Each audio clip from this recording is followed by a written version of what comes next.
Mehsana વસાઈમાં Australia મોકલવાના બહાને 64 લાખ રૂપિયાની લૂંટ. નિલેશ બ્રહ્મભટ્ટ નામના એજન્ટ સહિત 2 અજાણ્યા શખ્સ સામે ફરિયાદ. પુત્રને ઓસ્ટ્રેલિયા મોકલવાના નામે દિલ્હી બોલવાયો હતો. યુવાનને દિલ્હી બોલાવી પૈસા લેવા માટે 2 માણસોને વસાઈ મોકલવામાં આવ્યા હતા. એજન્ટ દ્વારા મોકલેલા 2 અજાણ્યા શખ્સ પિસ્તોલ જેવું હથિયાર બતાવી 64 લાખ રૂપિયા લઈ ફરાર. બળવંતસિંહ ચાવડા નામના વ્યક્તિએ નોંધાવી ફરિયાદ. બળવંતસિંહના પુત્ર અને મુકેશ વણઝારા નામના યુવાનને ઓસ્ટ્રેલિયા મોકલવા 64 લાખમાં થઈ હતી ડીલ. નિલેશ બ્રહ્મભટ્ટ સહિત 2 અજાણ્યા શખ્સ સામે લૂંટની ફરિયાદ.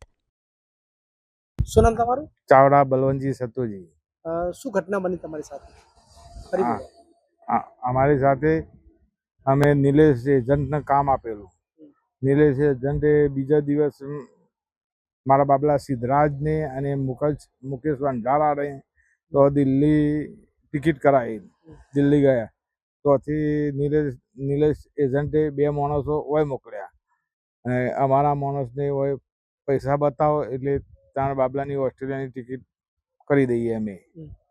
તે અમે હોય 2 માણસો હોય 2 માણસો હોય અમે પૈસા પેમેન્ટ બતાવી પૈસા ગણ્યા થેલામાં ભર્યા એટલે રિવોલ્વરની અણી પર લઈને ભાગી ગયા. કેટલા લોકો હતા? 2 લોકો? 2 જણા. કેવા લાગે? હિન્દી પાસે? હિન્દી હતી. એક દાઢીવાળા હતા, એક દાઢી વગરના હતા.